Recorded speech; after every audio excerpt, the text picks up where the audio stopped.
Reading from Srimad Bhagavatam, Canto 1, Chapter 2, text number 8. Dharma svanushtitaha pumsam Vishvaksena kathasuyaha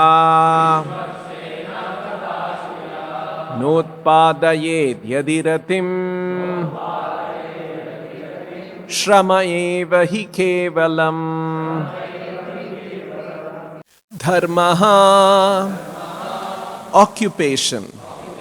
Svanushtitaha, executed in terms of one's own position. Pumsam, of humankind. Vishvaksena, personality of Godhead. Plenary portion.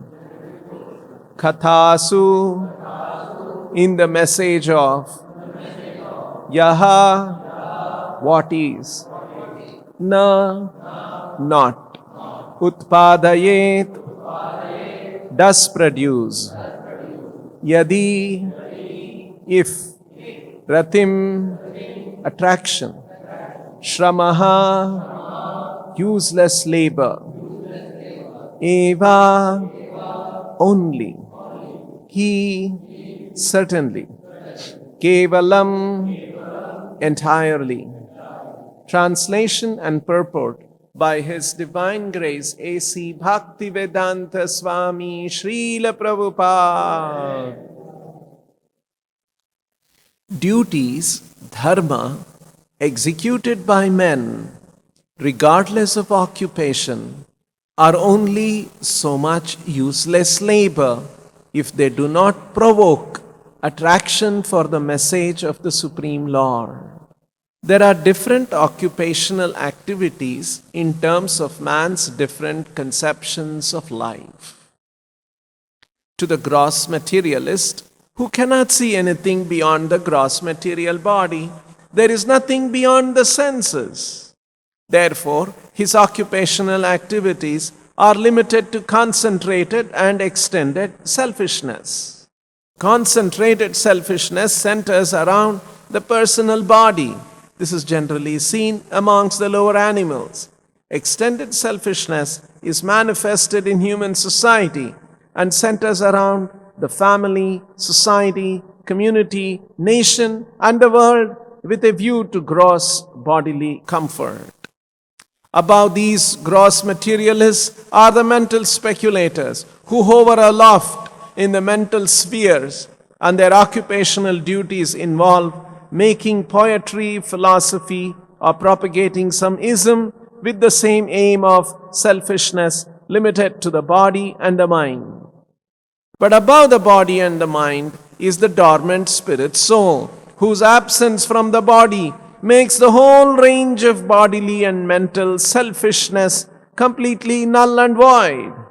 But less intelligent people have no information of the needs of the spirit soul.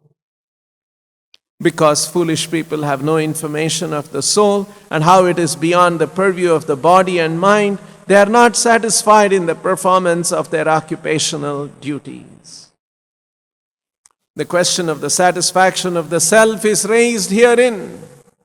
The self is beyond the gross body and the subtle mind. He is the potent active principle of the body and mind. Without knowing the need of the dormant soul, one cannot be happy simply with emolument of the body and mind. The body and mind are but superfluous outer coverings of the spirit soul. The spirit soul's needs must be fulfilled. Simply by cleansing the cage of the bird, one does not satisfy the bird. One must actually know the needs of the bird himself. The needs of the spirit soul is that he wants to get out of the limited sphere of material bondage and fulfill his desire for complete freedom. He wants to get out of the covered walls of the greater universe. He wants to see the free light and the spirit. That complete freedom is achieved when he meets the complete spirit, the personality of Godhead. There is dormant affection for God within everyone, spiritual existence is manifestation of gross and there is a dormant affection for God within everyone. Spiritual existence is manifested through the gross body and mind in the form of perverted affection for the gross and subtle matter. Therefore, we have to engage ourselves in occupational engagements that will evoke our divine consciousness. This is possible only by hearing and chanting the divine activities of the Supreme Lord. And any occupational activity which does not help one to achieve attachment for hearing and chanting the transcendental message of Godhead is said herein to be simply a waste of time. This is because other occupational duties, whatever ism they may belong to, cannot give liberation to the soul. Even the activities of the salvationists are considered to be useless because of their failure to pick up the fountainhead of all liberties.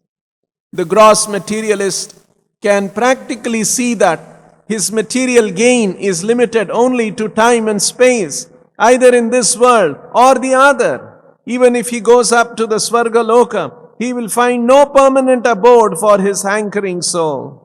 The hankering soul must be satisfied by the perfect scientific process of perfect devotional service. Thus ends the Bhakti Vedanta purport. Om Ajnana Timirandasya Jnananjana Shalakaya Chakshurun Militanyena Tasmai Shri Gurave Namaha. Nama Om Vishnu Padaya Krishna Preshtaya Bhutale Srimate Bhakti Vedanta Swamin Niti Namine.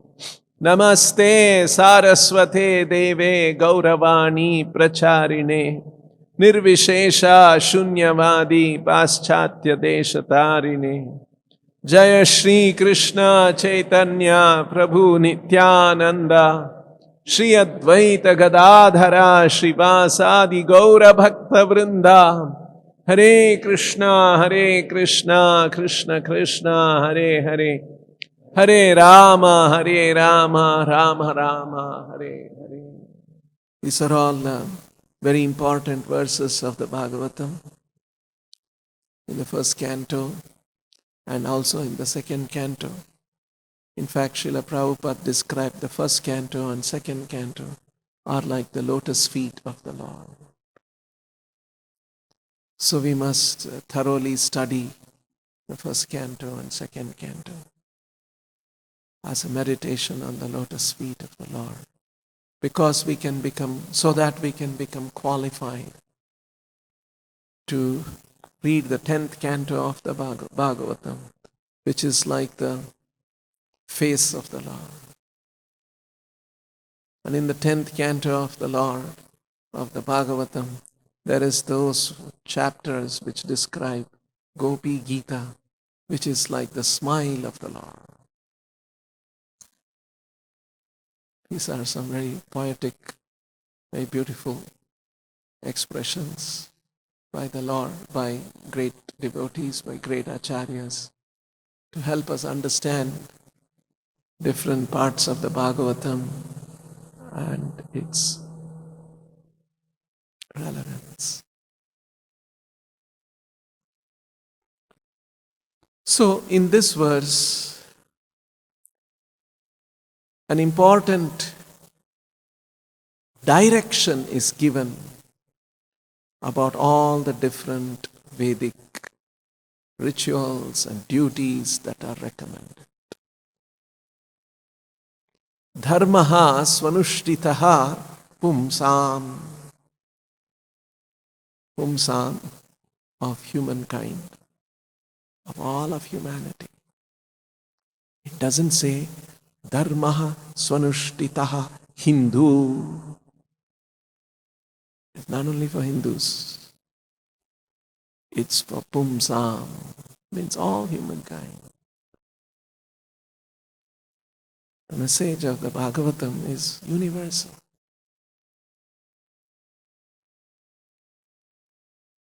Dharmasvanushtitaha pumsam vishvaksena kathasu yaha. Vishvaksena Katha. Vishvaksena is another name of the Lord, Vishnu's name.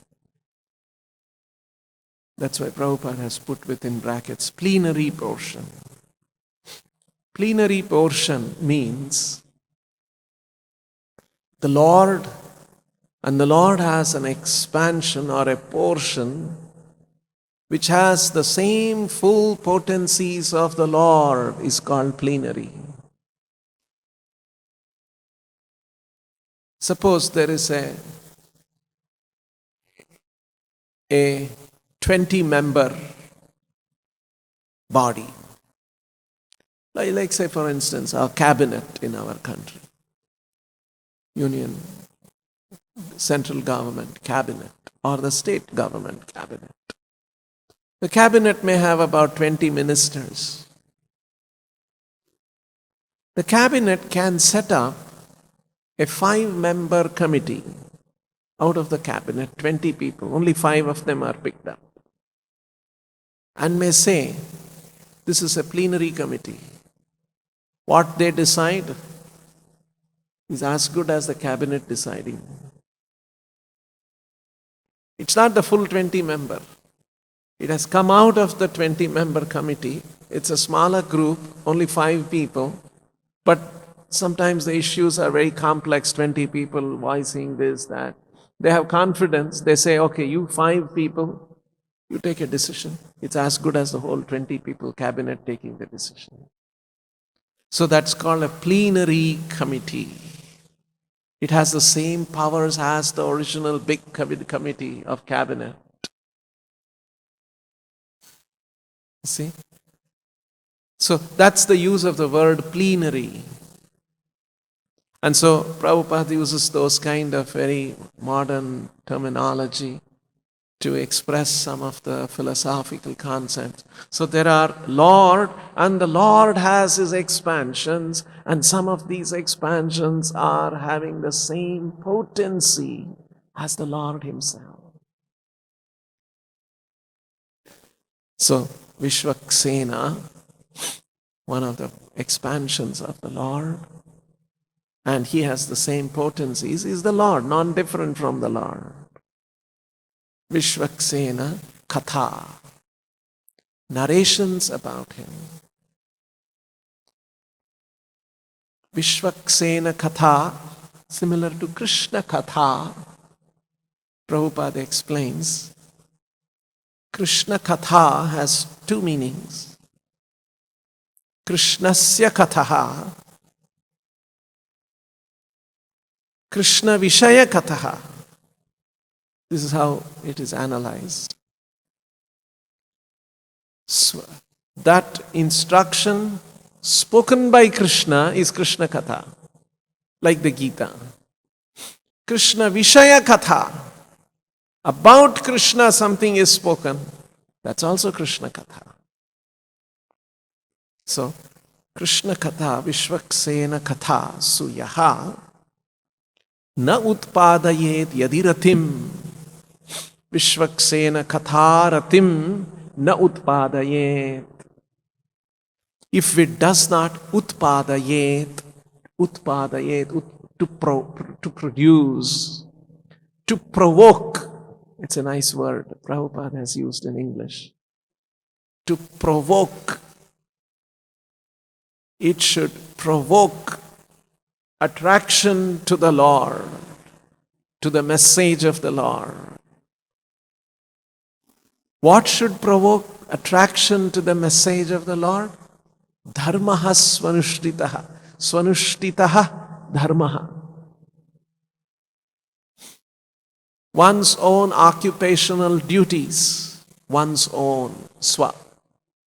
So it's coming from the word swadharmaha, swa anushtitaha, of dharmaha, of occupational duties. If one's occupational duties does not na utpadayet, if it does not provoke attraction, Vishvaksena Katha, Katha Ratim na utpadayet, attraction to the message of the Lord, na utpadayet, shramayeva hi kevalam. It was simply a useless waste of time, waste of endeavor. I'll give an example to help us understand and why this is such an important verse. I'm a very law-abiding citizen. I'm a very rule-conscious citizen. I'm a very rule-sensitive citizen. And I start driving my car. And very careful, I stay to the left of the road. I'm not a rash driver. And it says speed limit 40 kilometers. I'll ensure. And if it says no entry, sometimes we all do, no entry, we look around. Okay, let me quickly make it. And to our bad luck, at the other end of the road, there's a policeman standing. Right? No, I'm not that kind of a person. I'm a very law-abiding, rule-abiding, rule-respecting driver. And now I want to go to, let's say from Noida, I want to go to, let's say Kurukshetra. Jai Shri Nitai Gauranga.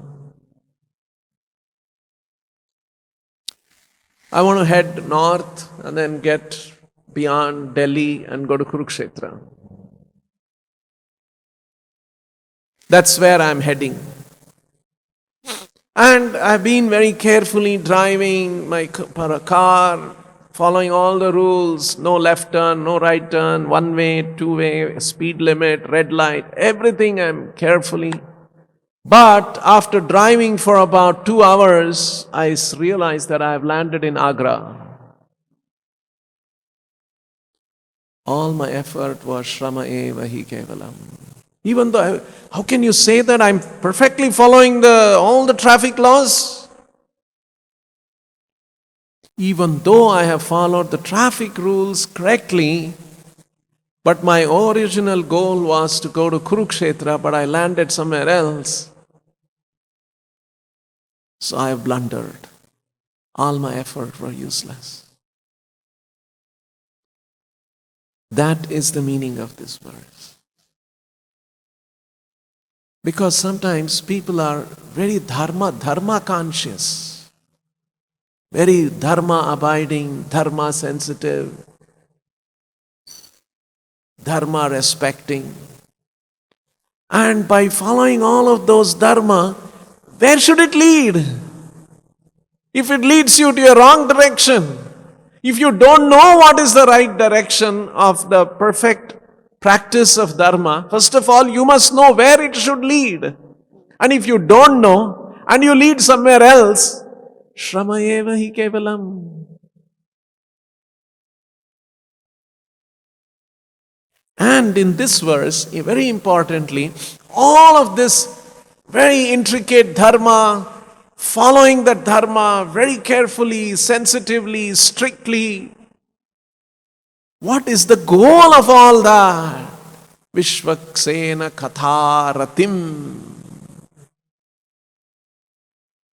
The word ratim means attraction.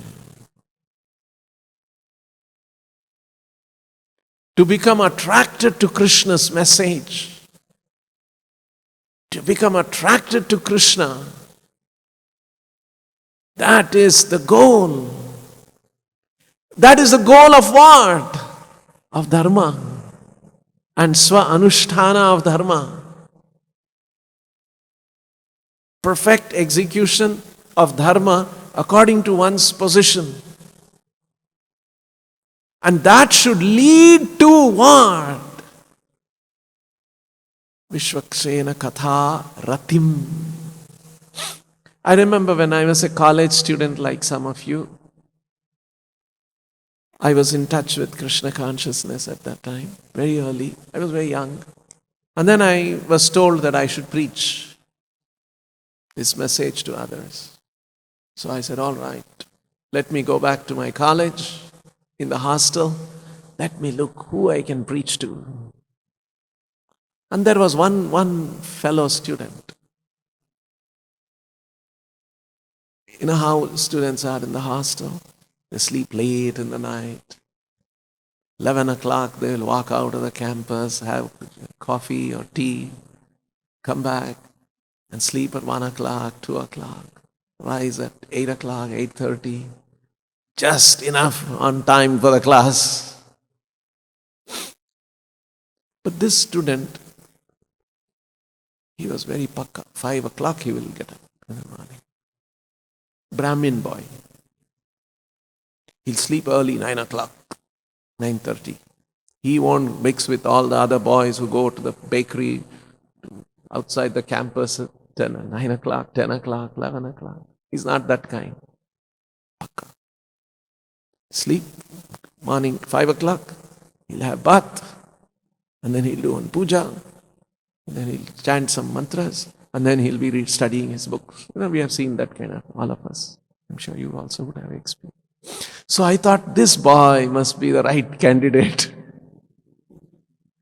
I should preach to him. And I preached for about 6 months. Nothing. He would say, oh, I have to study well, good marks, good job. I have to please my father, mother. That's the goal of my life. I'm telling him, no, there's something beyond that. Nothing he could not understand. I got quite disappointed after 6 months, 8 months. I was preaching to a few others also. There were others, not so much like that, but 10 o'clock, 11 o'clock, who goes to the drinks tea and comes back, all those kind of normal guy. But then I started preaching to some of them, not all, a few of them. One of them took to Krishna consciousness very seriously.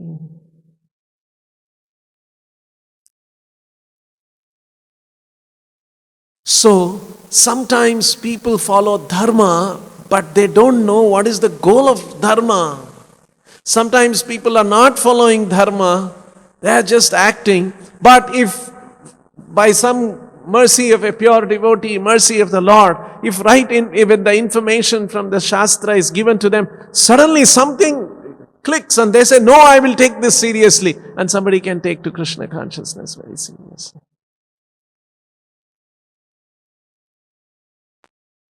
So, there are many examples of this kind, where people follow dharma perfectly, but are not attracted to Krishna and Krishna's message.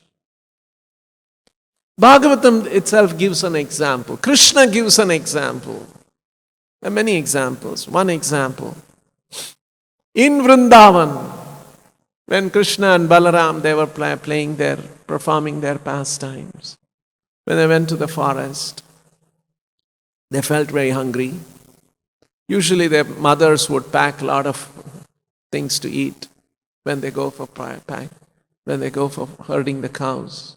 So one day they had finished everything and they were still hungry, like it happens sometimes, children. And so Krishna and Balaram were children and they were playing around, they had finished eating and there nothing left, no food left, and they are feeling hungry. So what to do? So Krishna tells, there are his other cowherd friends. There's a nearby village. And there are very qualified brahmanas. They're very exalted brahmanas, very well learned in the Shastra.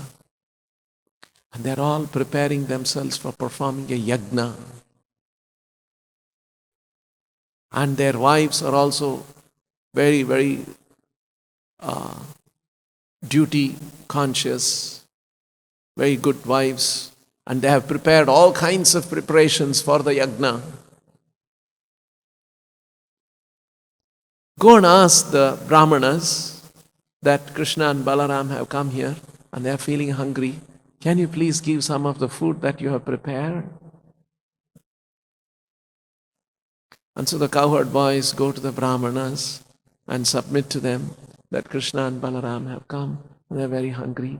Can you please spare some of the food that all the preparations you have made, chappan bhoga, even more. that you have made for yajna? The Brahmanas say, no. Muhurta is coming, the right time, we have to do the yajna, we have to do the offering, we have to do all these things, otherwise we'll go to hell if we don't do our daily duty. Please don't come and disturb us, please go away. Next 2 hours we are going to be busy with all our yajna and offerings and this and that. Just see, who is the yajna Purusha? Is Krishna himself. And he himself is coming and he is asking, please give me, I am hungry. They have not understood that. Dharma svanushtitaha. I have to do my dharma, Brahmana dharma. This is what I should do as a grahastha. I have to do all these things. So the coward boys come back to Krishna and say, didn't get anything. Why? There was no attractive, nice preparations. Oh, it was full of attractive preparations. It was mouth-watering, but what to do? So then Krishna said, okay, go to the wives of the Brahmanas. Go back to the village. Go to the wives of the Brahmanas. They are all devoted to me. And you ask them. Let's see what they will do. And so the cowherd boys again come. Don't go to the Brahmanas, Krishna told. So they went carefully, without being spotted by the Brahmanas again. And they went to the wives and asked the wives, Krishna and Balaram have come. They are hungry. Can you please give some of the food you have prepared? They said, yes. Krishna is come. Krishna is hungry. Please come, take. I will give you. And they packed all the different things. Then they said, what if your husband comes to know? Don't worry about that. Let Krishna be happy. And we will also come. We also want to feed Krishna. Let's pack. They packed everything and with the cowherd boys they came and they served Krishna and Krishna was delighted. All the cowherd boys, they were very happy. All those things. And then, after all that is over, the wives were worried. Krishna, now when we go back to our husband, they figure out that we had abandoned their duties to them. And we have come away and brought all the things. They will be really mad at us. What shall we do? They were worried. But Krishna told them, don't worry. He's Paramatma in the heart of the Brahmanas. He will enlighten them. So don't worry. And they go. Wives go back. And then by then the Brahmanas have realized, oh my God, what a mistake we did. You see, this is an example of dharma svanushtitaha, dharma svanusthana, like the Brahmanas. But they missed out that it is meant for pleasing the Lord.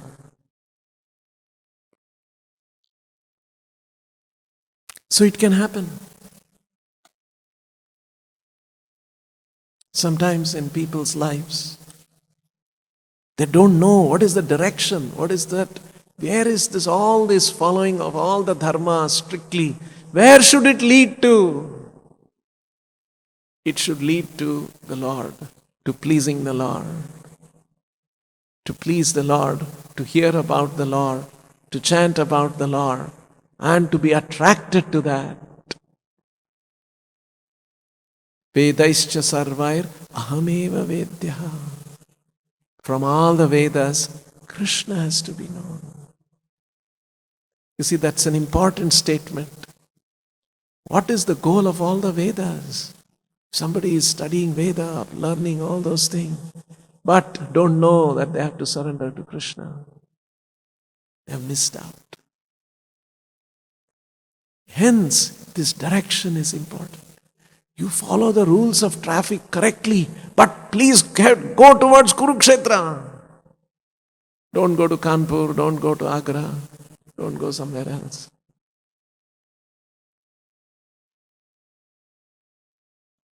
So the direction is important. So this verse, the statement of Krishna, Vedaischa sarvai rahameva vedyaha, gives a direction where all of the Veda dhyana should lead to.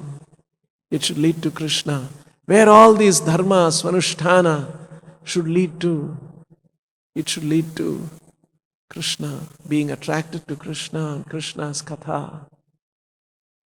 Otherwise, it is a useless waste of time.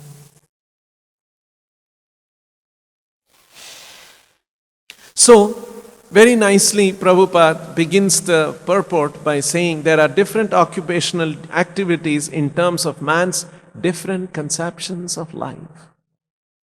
You see, we all have a certain conception of life, which is a result of our upbringing, what our parents told us, what our friends told us, what we read in the newspapers, what the public leaders are telling. All that shapes our thinking and our conception of life, what I should do. Like there are some people who are, I know a person, very strongly he feels, very strongly he talks about tigers in India. How the tiger population is going down, how we are not concerned about it, we should do something about it. And he feels very strongly about tiger. Then I know another person who feels very strongly about tanks and water bodies, all that's depleting, water is going down, urbanization is happening, environmental issues like that, right? Someone else worried about plastic, someone else worried about human population, someone else worried about something or the other they'll find pick up in their lives and they will feel emotionally, intellectually very connected with that issue and really spend a lot of time. And some people don't bother about all those things. I should make money, nice money. I should become a rich man. Plastic, sharks, tiger, who cares? Population. I must make money. You see, this is another. So varieties of conceptions of life exist. And the Shastras and the Lord and Veda Vyasa, his thinking is how to make them all understand. None of those things are important. Krishna is important.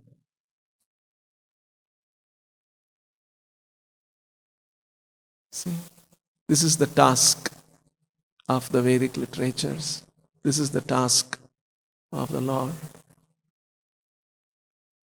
Just like in the prison, for instance, there are big prisons in our country. Biggest is in Delhi. And thousands of people are there. And all kinds of, there are some people are digging, breaking stone, all kinds of things, different kinds of work they are doing. And sometimes, and among them, they are there for 15 years, 20 years, maybe some of them, lifetime, some of them, they know, whole life I have to be here only. And so they have picked up, always there is water leaking here, what's this? He's worried about and he's trying to fix that water and the superintendent is not listening to him. So he wants to gather more prisoners, let's go on, do some, strike. That water, it's not getting out. All these kind of things. Or maybe mosquitoes are bothering them. Water is not there. Okay. And they are making different movements within the prison. Water leak prevention movement. Right? Mosquito prevention movement. Excess roti movement. Somebody don't get enough roti. What's this? They don't give enough. I'm still hungry. They're saying no over roti. No, we must fight for enough rotis. So all kinds of movements are going on in the prison. But the most important thing for the prisoners is there a movement in the prison which is saying that how we can get freed from the prison and come out?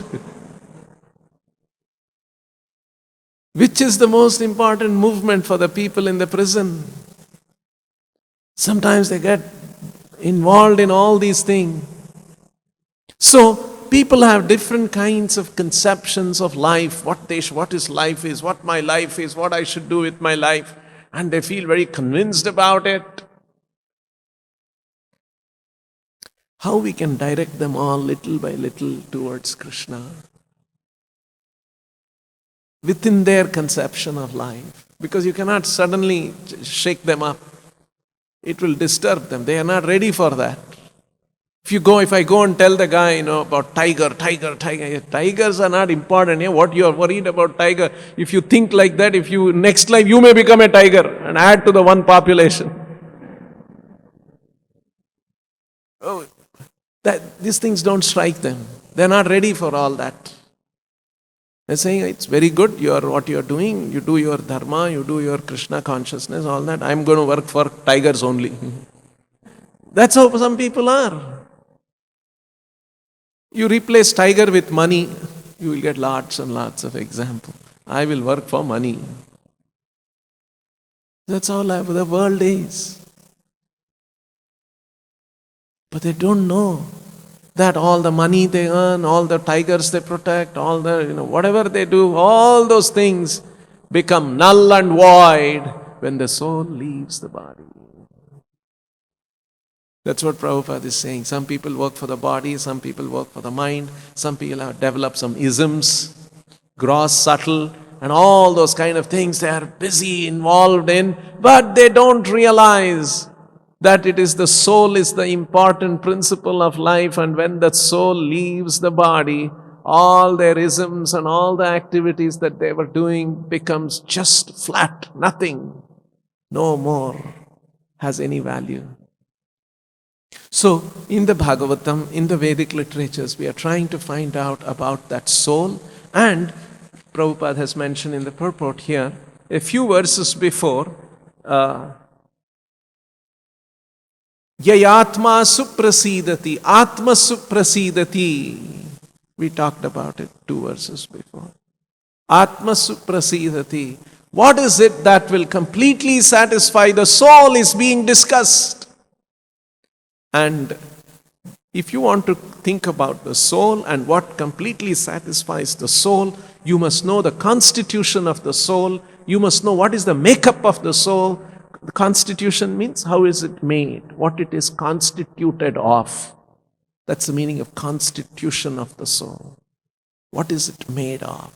If we understand the constitution of the soul, the Prabhupada uses the word constitution of the soul. The Sanskrit word is swarupa. What is the swarupa of the soul? In fact, the another meaning of the word, another word for constitutional position is swadharma of the soul. What is the position of the soul? What is the makeup of the soul? Just like the swadharma of sugar is to be sweet. Suppose you are in the kitchen and then you're looking for sugar and you find 2 bottles white. Both of them are having white powder. Hey, which one is sugar? Which one is salt? And I'm trying to make some milk mix. If I put salt into the milk, it will be a disaster. So how do I know? I just take a little pinch of it and put it in my tongue. I can make it. If it is sweet, it must be sugar. Because sweetness is the swadharma of sugar. Saltiness is the swadharma of salt. I can make out. And it's neither sweet nor salty. What it is, maybe it is chalk powder. Right? So you can, this is an inseparable quality of something, or the defining quality of something is called swadharma or swarupa. In the same way, if we are spirit soul, what is the swadharma or swarupa of the soul? Such a profound question, you see. We don't ask this question. We are all busy with so many things in life. That's why the Shastras are organized in a way that gradually one can build up this understanding. And one more factor here we should appreciate.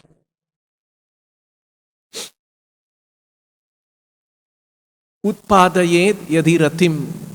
This word rati, attraction. It's a very interesting concept of attraction we must reflect on this. Attraction means we are drawn to it.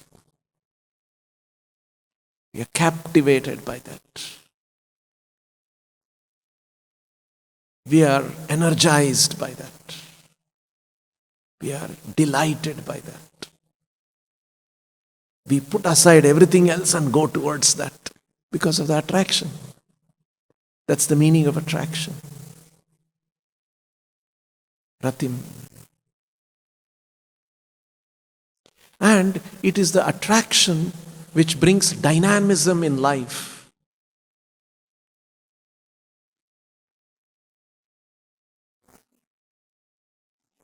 And Prabhupada says, he makes one very interesting statement. Prabhupada wrote a letter to one American young American who was approaching ISKCON. And later on he became a devotee, he became a disciple of Prabhupada. But Prabhupada wrote this letter when he had not yet become a disciple.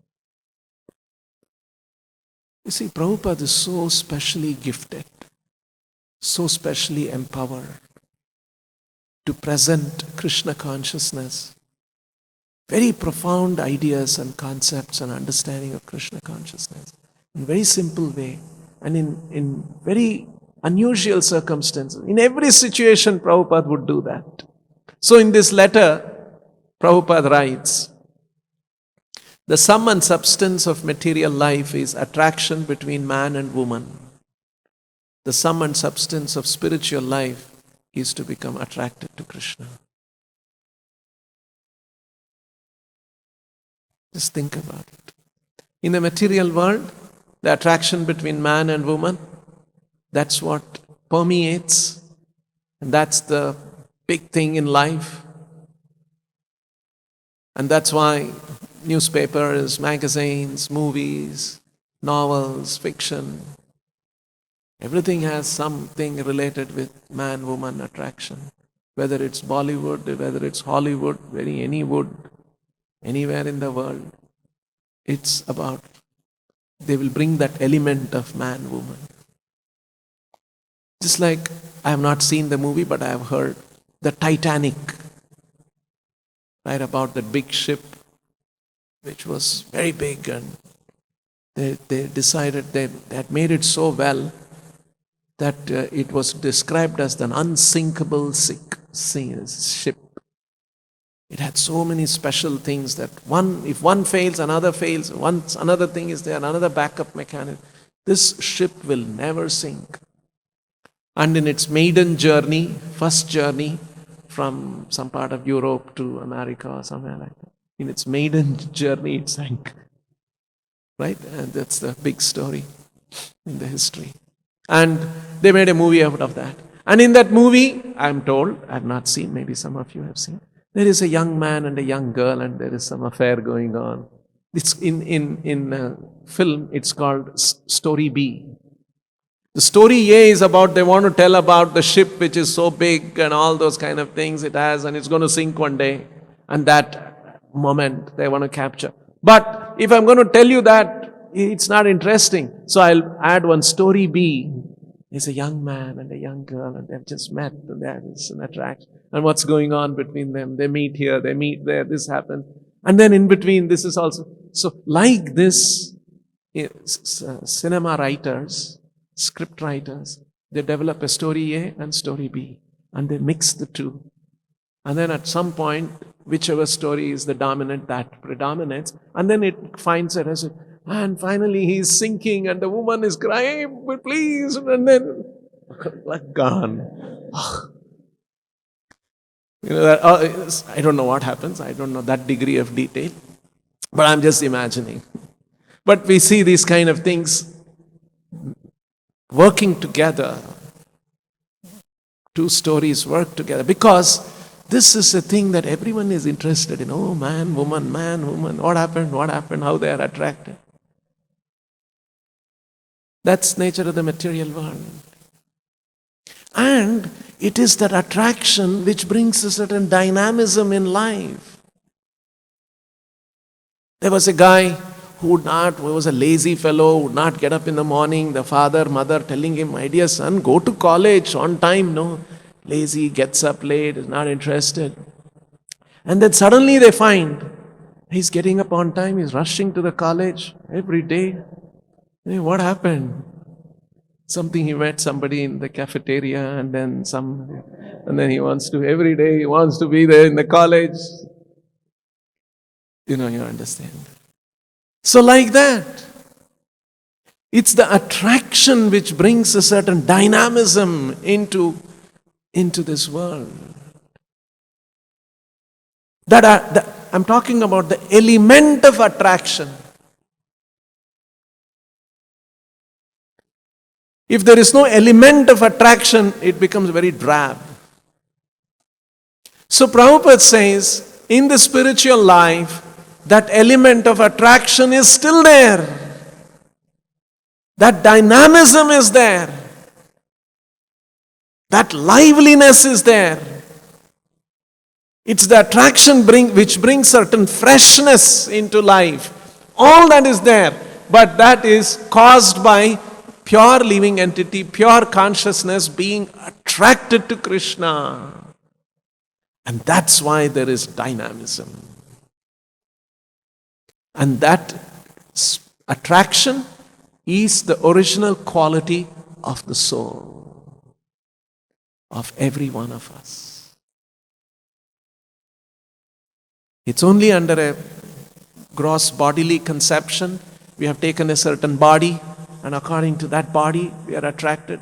This is an illusory attraction that is created for the living entity to experience it, because he wanted to enjoy independent of Krishna.